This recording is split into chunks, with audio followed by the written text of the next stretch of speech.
What's up, everybody? I'm back with a new video, and I want to talk about something that honestly is very unexpected, but it happened, so let's talk about it. Also, just got back from the gym. This is the OG 11 Power hoodie. If y'all like these hoodies and you think it's something you will wear, let me know in the comments below. Without further ado, I got a package in the mail yesterday. I think you can see it, but let me show you. Let me get a little bit closer. I received the Blackmagic Pyxis 6K in the mail yesterday. Not only did I receive the Pyxis 6K, but I actually received the Pyxis monitor as well. With that being said, this is pretty much going to be a first impressions video of the Pyxis 6K. And yes, I'm pretty sure you've already guessed this, but this is going to be my B cam to the new Cine 12K. Yes, and if you're wondering, I'm definitely selling the Red Komodo at this point. So I'm going to post a link to the eBay listing in the description. Now this camera, number one, is something that I wasn't expecting to getting, but hey, it kind of just worked out like that, so I'm not complaining. With that being said, when you first open the box, you do get the same stuff you get with the other Blackmagic products, so you get a copy of DaVinci Resolve. Shout out to Blackmagic. So one of the things I like about the Pyxis opposed to the Cine 12K, this actually comes with an SSD holder. Why this is important? Because you can actually record directly to SSDs on the Pyxis 6K. With the Cine 12K, you have to use the media module or the other module that allows you to record to like CF Express.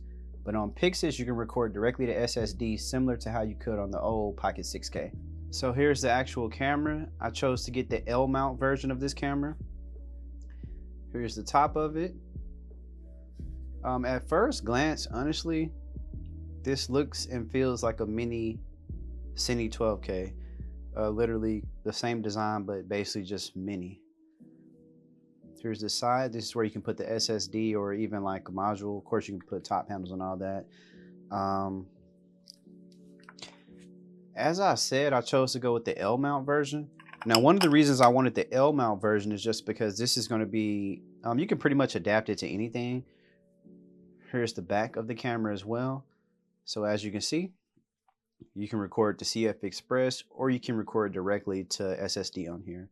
So see a headphone jack, monitor jack, off and on switch. Of course, it has it has SDI right there as well as USB-C and everything you need to basically get the camera working. First impression, it's interesting. It's a nice camera. I like it. It feels very sturdy. I'm definitely going to get a cage. I will make a video about that more so in the future once I figure out what cage to get, just so I can properly rig it up. So yeah, it feels very solid though. I think if you get this in your hand, this is something you're gonna like. I'll do like a comparison to the Komodo in just a minute. All right, so now let's move on to the bad boy. This is the Pyxis monitor. Now, if I'm not mistaken, this thing is barely actually just starting to ship. Of course, like YouTube people and stuff like that had it, but here's the box again. Now, one of the things looks like, so it looks like the monitor actually comes with a copy of DaVinci Resolve as well. So shout out to Blackmagic. That's definitely smart to give out your software. So here is the actual Pyxis monitor. Let me take off the case so you can see it. So this is an actual 5-inch monitor. As you can see, it has a couple buttons. Looks like a couple custom buttons right here. One of the cool things about this is this monitor is powered via USB-C. So by this being powered via USB-C, you can literally just plug it up. No need to run like SDI or anything like that, which is definitely smart on Blackmagic's part.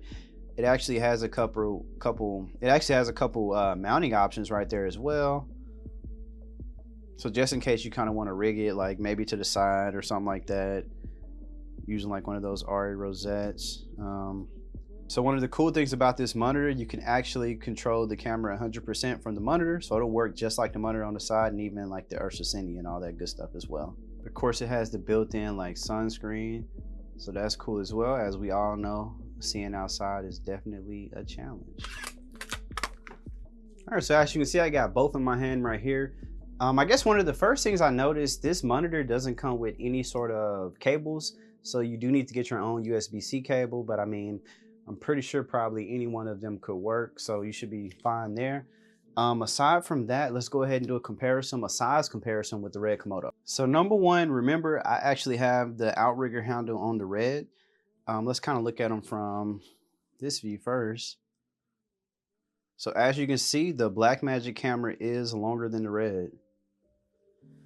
Front view, let's see. Front view, they're pretty similar. So yeah, the Pyxis is heavier than the Red Komodo. So that's a little shocking. I wasn't expecting that. So they look pretty similar on the back. Actually, the back of the Pyxis kind of looks more like a Z cam, whereas the Red looks is a little bit different. If I'm not mistaken, these take the exact same 2 batteries, but I'm not 100%, so y'all correct me in the comments.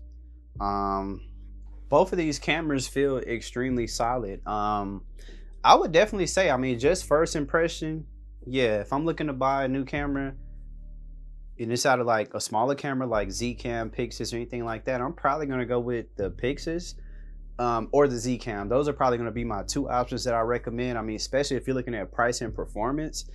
Yeah, I don't think you can beat these 2. So I'm definitely going to do more videos on this camera in the future. And like I said, I'm going to run it with the Cine 12K. So now we got an A and a B cam, and it's going to work like magic. A thing I do like about this over the Cine K, and where it's going to provide flexibility, is this has the dual native ISO. So this is going to perform better in low light. Both cameras are full frame, so it's going to be super easy to mount them. I do have plans to get some other accessories like a PL mount. Definitely going to get an EF mount, and then definitely just going to get a like I said, going to get a cage just so I can put that top handle on there. Aside from that, yeah, this camera is pretty rock solid. And actually, if you're watching this video, let me come closer. If you're watching this video, the Pyxis is currently on sale for $2,500 on BH Photo. Now, please note, that's only going to be the L mount and the EF version.